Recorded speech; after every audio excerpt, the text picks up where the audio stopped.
Hi, welcome to another segment of Ask the Experts. I am Elvina Chin, Family Life Educator with Mums for Life under Center for Fathering. And with me today is Dr. Mary Chong, Assistant Professor at the Swee Hock School of Public Health, National University of Singapore. She is a clinical dietitian and she has a special interest in diet and lifestyle behaviors and has been researching in this area with web-based technologies in children and adults. Her main research is on maternal and child nutrition, which happens to be the subject of our conversation today. Thank you, Dr. Mary, for spending some time with me this morning. And as a mom to 3 teenagers, I would like to say that my fridge and my kitchen cabinets are probably the most visited areas of this house. More so during the circuit breaker, but we are looking at the future ahead of us post-pandemic, right?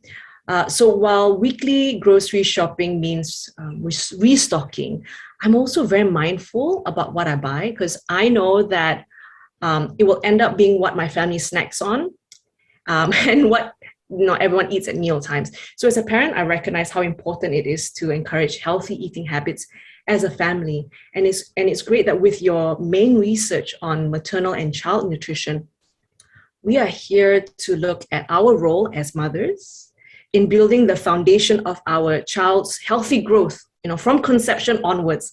So it's really quite a journey, right? So let's kickstart this conversation. Now, nutrition in motherhood, we tend to focus on just 2 key periods, right? The moms while they're pregnant and then while they're nursing. But what about women who are trying to conceive? What can they do to better prepare their bodies for healthy pregnancy? And do you have any recommendations on critical nutrients or supplements they should be adding to their diet? Yeah, definitely. So I think you're right that, most women start to think about eating better, adopting a healthier lifestyle, only when they find out that they are pregnant.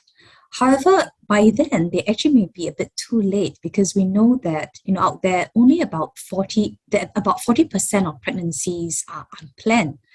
This means that by the time these women find out they're pregnant, they may already pass their first trimester of pregnancy. Wow. And this is of concern because really the first trimester of pregnancy is a critical period for the development of fetus.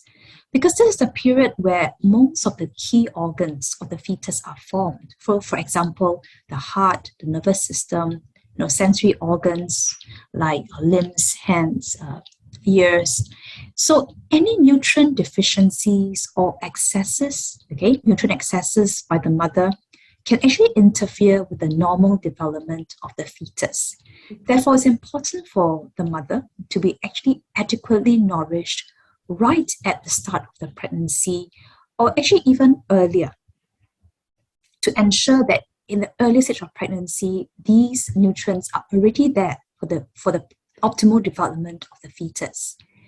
And after this very critical period, taking more supplements to try to make up for these nutrient deficiencies, unfortunately, does not rectify any structural impairments, if it happens, to the developing brain or body structures of the fetus. So therefore, we always emphasize that women really should start adopting healthy eating habits, such as having balanced diet, fruits, vegetables, whole grains, right? From as early as, let's say, young adulthood. And again, we all know, you probably know from a teenage children as well, that really the habits stay. So from children to even teenagers and later on, whatever that they are used to, as part of the eating habit, that will continue, through later adulthood. So it's always good to start early, rather than trying to change a bad habit. So, and besides diet, we would say, other healthy lifestyles like being physically active, avoiding excessive alcohol, not smoking, maintaining, good emotional mental wellness are all very critical for a healthy pregnancy. Now, for mothers who are trying to conceive, right, we'll say start on a prenatal supplement early, as early as perhaps 6 months to a year before pregnancy, and a prenatal supplement because they will contain key nutrients like folate, iron, vitamin B12, calcium, that would be helpful to ensure that mothers are well depleted and ready for the higher requirements during pregnancy. Wow. Wow, yeah, I think that's what I really stood out for me was when you're saying 40% of pregnancies are unplanned. So all the more so adopting a healthy lifestyle is so important, whether you're planning to conceive or not. I mean, it's really an investment on our own, well-being, right? But I mean, like what you're saying, as early as young adulthood. Yeah, because I mean, trying to change our lifestyle overnight is not easy, right? We do take time to even just change one aspect of our diet. For example, just eating, for example, more fruits. Then by the time you want to change different aspects of the diet, that would take months, years down the road. So for example, as simple as trying to lose weight, we know that short-term weight loss usually it's not sustainable. So let's say if I'm trying to, let's say, lose weight and try to reach an optimal weight before I start conceiving, that I'll need to give myself a good 1-2 years in order to ensure that my weight loss is sustainable, for example. So changing habits take time, and we know that not just from the diet, but even doing other things as well. So therefore, starting early always helps. Yeah, I agree. And I think most people would say that it always starts from home. Yes. So that's a foundation. And again, like your main research is on maternal and child nutrition. There's that the role of mothers in building those foundational blocks, in the child's health. And from this point on, as a mom to teenagers, if we are, have those kind of sort of thoughts into the future, we are also continuing this sort of health sort of benefits for the next generation, so to speak, right? Yeah. So it doesn't just benefit us directly, this healthy lifestyle and diet, but really it's investing into our children's well-being, giving them a strong start in life. And a woman's body really does go through a fair bit during pregnancy, during and after pregnancy, right? So it's really amazing what our bodies are capable of. But that said, we know that we also need help, right? And taking supplements during pregnancy is really rather common. So you were suggesting prenatal supplements, but even during pregnancy, that's something that doctors would sort of prescribe to moms. But however, despite taking supplements, one of your research findings still observed deficiencies among the pregnant moms. Why is that? And what can expectant moms do to prevent this? Yes. So we were rather surprised also to observe that there were still micronutrient deficiencies among the pregnant mothers in our cohort, called the Gusto cohort, despite the very affluent society we're living in Singapore. And our findings showed that among 1,000 local mothers examined, about half the cohort of the mothers were either deficient or insufficient in vitamin B12, vitamin D. So really telling us that the current diet quality of women during pregnancy is still far from ideal. Now, there are a couple of reasons. One, this might be a case of some mothers not taking their prenatal or their supplements, or prenatal supplements regularly. But it also reflects that the core diet, the basic diet they're having, is one of poor quality, meaning that they are still not able to achieve or have not been able to achieve a healthy balance of fruits, vegetables, whole grains, protein foods, and dairy each day. Now, for example, we observe that many women who are not achieving the recommended intakes of fruits and vegetables, which are important for providing the vitamins and minerals required, for the optimal growth and development of the fetus, but very importantly, also maintaining the woman's health during pregnancy. So these women, are therefore also deficient or insufficient in a range of vitamins and minerals as a result of not taking sufficient fruits and vegetables. In addition, we also have some women taking excessive refined carbohydrates and added sugars rather than whole grains and minimally processed foods. And these foods were often taken at the expense of foods rich in protein, rich in iron, for example, meat, fish, eggs, which really these nutrients are required at higher amounts during pregnancy. Yeah. So really, overall, it's really important to remember that what a mother eats during pregnancy also directly impacts on what her baby eats. So if a mother is deficient in certain nutrients, this will impact on the amount of nutrients given to a baby. For some nutrients, the body would prioritize and give it to the baby, but draw on the mother's body stores. So as a result, the mother's stores are depleted.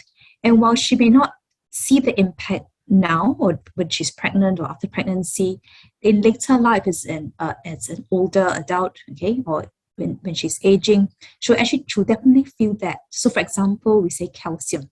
So calcium is given priority to the baby, okay, and what happens is the stores from the mother's bones, okay, it's being drawn. So this may put her at risk of osteoporosis when she's older, so when her child is really grown up. So really this impact is not just short term, but it actually goes for much longer as well. Yeah. Wow, yeah. It's not just nutrition during a very fixed period. This is what you're saying, right? It's really a journey and an investment all the way through, and it's almost intergenerational, even if you want to consider some of those things, right? It's definitely something to think about. I was smiling earlier on when you talked about excessive refined carbohydrates, added sugars, because it reminded me of my first pregnancy. I had sworn off McDonald's for the longest time, but in the first few weeks of my pregnancy, I could not keep anything down. So with healthy habits also, we consider things that naturally happen in terms of cravings or just nausea and all that. So I was very conflicted because the only thing I could keep down was like McDonald's or something else I would not normally eat. Any candid thoughts at this point, given certain situations, yeah. Yes. So I think the first trimester of pregnancy is always particularly challenging because I think that the research on, some of this morning sickness or nausea in the first trimester is still not very established why this happens. There's some thinking that the body kind of reacts depending on how well nourished they are. So for example, if people are, for example, deficient or lower in, let's say, iron, the body will start craving, for foods that actually try to that perhaps rich in iron to make up for it. But that's one speculated kind of a reason why we experience that. But as what we say, if it's really just for that short term, when we're overcoming morning sickness or nausea, then I think it's fine. I mean, it's better than you not eating anything at all, and you go with what you're craving for. Okay, but I guess but again, that's for the short term. But in the longer term, in that longer span of pregnancies, then really you want to be eating basically a healthier diet and making sure you have sufficient nutrients to actually meet the demands of the growing fetus as well as yourself. That's really interesting because I think I was at a point not eating as much red meat for personal reasons. So it could be like what you're saying, my body was naturally craving for something and I went for red meat, and it was not something I was naturally eating in my diet before being pregnant. So that's a good thing, good thought. Yeah. And I think just going back to what you mentioned before about our body naturally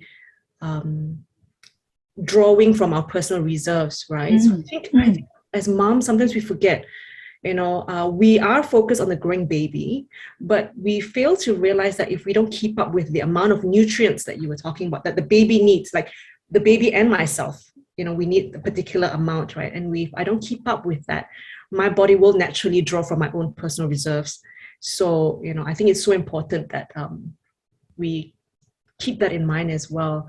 So far we've been talking about the importance of a healthy diet and lifestyle before and during pregnancy. But what about cultural influences on maternal nutrition? And here I want to start talking about confinement.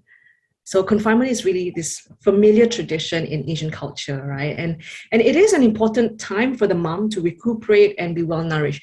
So for most I think Chinese families, even different ethnic groups, they have, their own sort of cultural practices as well. And I think some are very much expected, but I can imagine with interracial marriages, I think some adjustments to these requirements can be a little bit difficult. So some beliefs and practices, they may influence the confinement menu, so to speak. So I'm curious to know, when we talk about some fruit and vegetables, they may be forbidden postpartum because they are considered cold. So really, what is your opinion on the benefits of confinement food or diet, and how well does it actually provide the necessary nutrition postpartum? Yeah.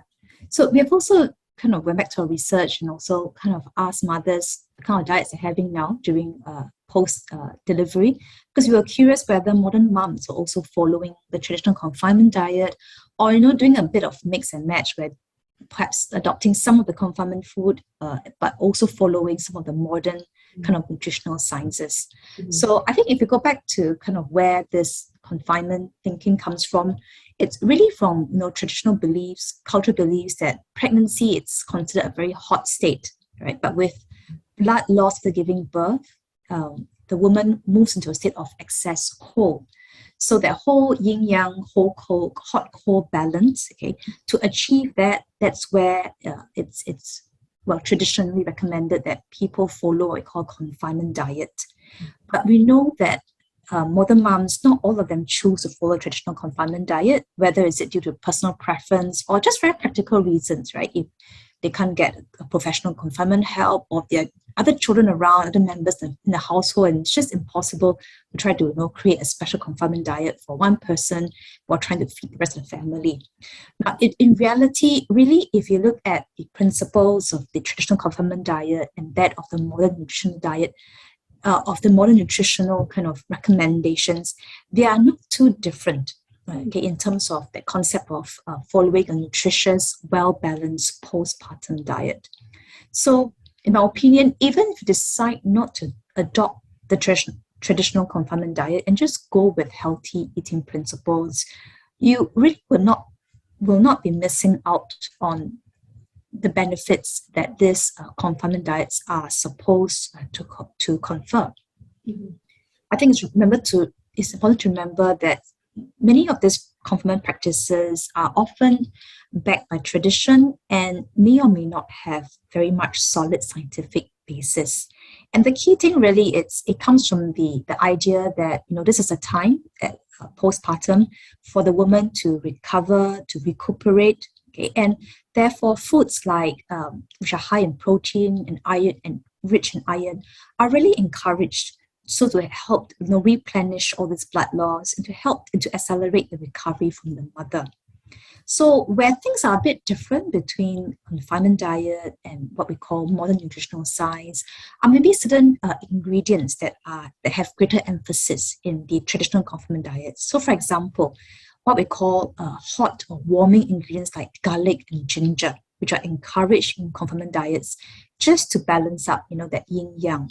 But actually, in fact, if you look into the modern nutritional science, we know that garlic and ginger, they also have anti-inflammatory properties. They help with boosting immune system. So really, they're also beneficial to consume during postpartum diet. Good to know. Yeah. So in the end, really, it doesn't matter if you're following traditional confinement diets or following modern nutritional science concepts. I think as long as mothers are having a balanced diet, fruits, vegetables, grains, protein foods, and dairy every day, then I think they would be, still making sure that they're well nourished. Yeah. That's good to know. Yeah, you're right about, a lot of ginger in particular. I think the experience varies from mom to mom. I quite enjoyed my confinement period actually, and quite enjoyed the confinement diet. How about yourself, Dr. Mary? I mean, if you don't mind me asking. Sure. I was overseas when I had my first child. So my husband was my confinement lady. And he just followed a recipe book, and I think he went a bit overboard on the ginger and sesame oil. So I ended up having ulcers, then I had to tell him to tone it down. So really, again, it's very individual, right? Well, as much as I think everybody's body is different. So as much as you say, yes, there are certain diets you should be following, but again, if it doesn't match with your own, your own body makeup, then again, you need to modify it along the way. For me, it was like, oh, please tone down that ginger and all that, because my body just couldn't take it. So in the end, it was still largely back to a healthy kind of balanced diet that I had to go with. Right. Yeah, correct. That's interesting. Yeah, you're definitely right. If you're overseas, you're depending on someone else to kind of replicate the whole confinement diet for you. And I think it's important what you just pointed out, that we also kind of listen to our bodies and kind of what works, what doesn't work. And it's so wonderful to hear that your husband made that attempt. A plus for effort, right? Yes, correct. Well done. Yeah. So I think the confinement period, whichever way, whether it's going traditionally, it is a period where a mom really needs to sort of fully recover, right, and restore all those nutrients that were lost. But how about beyond the confinement period? What healthy dietary habits would you recommend moms to maintain, and how different would it be for those who choose to breastfeed and those who prefer to go with baby formula? Yeah. Okay. Yes, I agree with you. I think beyond confinement period, mothers should continue to maintain, healthy eating habits, now regardless of whether they're breastfeeding or not. I think for those who are not breastfeeding, healthy diet can help them return to their pre-pregnancy weight, but really importantly, continue to have the energy and be in good health to look after their growing infants. I think it's common that mothers end up neglecting their own health, right? There's a lot of focus shifts to the infants, and that's probably not ideal, right? Because mothers need to continue to be in good health, even to prepare herself for the next baby, for example, but also for kind of longer term woman's health. And of course, as the infants grow up and they join, the family members for family meals, again, parents and caregivers then become very important role models for children. So continue to eat healthy means you are role modeling a healthy diet, okay, to the next generation, because they look towards you to see what does it mean to have a normal diet that constitutes, something that's healthy, that's nourishing. But for mothers who breastfeed, having a nutritious diet is even more important, right? Because obviously what they eat goes into the breast milk and has huge impact on both the milk production as well as the quality. So really mothers, who are breastfeeding, they must adjust their fluid intake and their calorie intake. So firstly, important to that foundation of a healthy diet, following my healthy plate. And on top of that, they will need additional about 500 calories to actually meet their needs during breastfeeding. So these extra calories would support the baby's growth and development while, again, protecting their own nutrient stores. And when the baby starts weaning from 6 months, and the mother starts producing less milk, then slowly they can reduce their calorie intake accordingly. Yeah, so there is a lot of information actually on the Health Hub website by the Singapore Health Promotion Board. So I'll recommend, listeners and mothers who are women who are mothers to be or who are pregnant, and even after pregnancy, to really go onto the website to look out for such information. All right. Yeah, I'm sure there's a lot out there and useful information out there. When you're talking about that foundation of my healthy plate, and then with an additional 500 kilocalories, right? So it really is reminding moms while they're doing this season of nursing and breastfeeding, this is not the time to be trying to lose weight in a sense or cutting down, because that will not help with the whole period of breastfeeding and of course the health of the mom. Is that right? Yes. So it's slightly vary. So what happens, actually the needs are much higher. It's about 800 to 1,000 calories, but because mothers can draw some calories from their pregnancy fat, so therefore the additional intake is just about 500 calories. For mothers who are, for example, on the overweight side, they can actually draw more on their stores. So really the additional calories may not be as much as 500 calories. So best, if they're not too sure, to also go back to their health, to their doctors, their gynae, to ask for advice on, how much more calories do I need? Mothers who do not take sufficient calories, for example, can end up compromising on the amount of milk they produce and even on the quality of their milk. So it's quite important there to get that fine balance. Yeah, that's great. That fine balance. So we're not using it as an excuse to overeat. Yes, correct. or choosing the less healthier option, right? Yes. Yeah, so much to think about as well, right? Yes, it's definitely not easy. I mean, some people think that, no, it's the best time for me to eat for two and to eat whatever I want, but they don't realize that actually whatever you eat means it also goes directly to your baby as well. So, for example, if you're eating all the less healthy fats, then actually it does go directly to your infant. So really you want to be also making sure that what you eat is balanced and of good quality. And after the baby is born, that also becomes sort of what is your baby drinks to the breast milk. Is that right as well, right? Yes, correct. Yeah. So thank you, Dr. Mary. Clearly health and nutrition is important to everyone, but it does seem particularly vital as women enter motherhood, and it's a whole journey, right? So even as we wrap up this session of Ask the Experts, a final thought from you. What could women do to prepare their husbands and family members to better support them in the area of nutrition after giving birth? Yeah. So, after delivery, it's usual that a lot more time and attention is really focused on the infant, right, after birth. And we do see many parents, whether it's mothers or fathers, but they tend to start neglecting their health and even their diets, right? While they focus really the energies on the infant. As a result, some fathers start, gaining weight, especially belly fat. Some mothers struggle to lose their pregnancy fat, and struggle to return to their pre-pregnancy weight. So really, this is not ideal, right? Because as much as we want to see our own children grow up strong and healthy, I think we parents also want to be in good health, going into, an older age. So that we can see our children grow into adults, right, and even enjoy later on our golden years, our retirement years. So to achieve this, I think couples will have to work together, right? Spreading out the workload, whether it's childcare or even the household, and really engage adequate help, social support with childcare, with household chores, meal preparation, especially in the first few years, right, which is very challenging, first few years of your children growing up. So whether this is relying on, infant care, relying on grandparents or other families for help, I think having some form of assistance, it's always valuable, always appreciated, because it really gives the couple some personal time to rest or even to bond as a couple. And they can come back again to childcare, refresh as parents.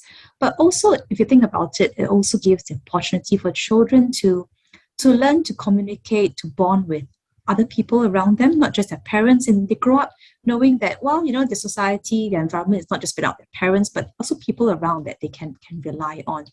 After all, it does take a village to bring up a child, so always useful to engage help from others, to help with child minding and to bring up your child. Yeah. I think, yes, I totally agree with you. It's a whole family affair. It's a whole family affair. It's a whole village. If your village is a caring and supportive one, we can all benefit. We can all thrive well within a caring and supportive environment. And that's so ideal. We have that access if we have that in our family as well. So, doctor's recommendation: plan ahead to get help and support that we need during the first few challenging years. And of course, like you said, as much as possible, get the family involved. And it's great for the mom. It's great for the couple's relationship in marriage. It is great for intergenerational bonding. Yes. It's great for everyone, really. Yeah. So plan ahead, right? Yeah. Thank you again, Dr. Mary, for sharing your valuable insights and reminding women and moms how a healthy diet and lifestyle is a worthwhile investment into our future. Right. Thank you so much, Dr. Mary, for your time. Thank you for having me here. We'll chat again.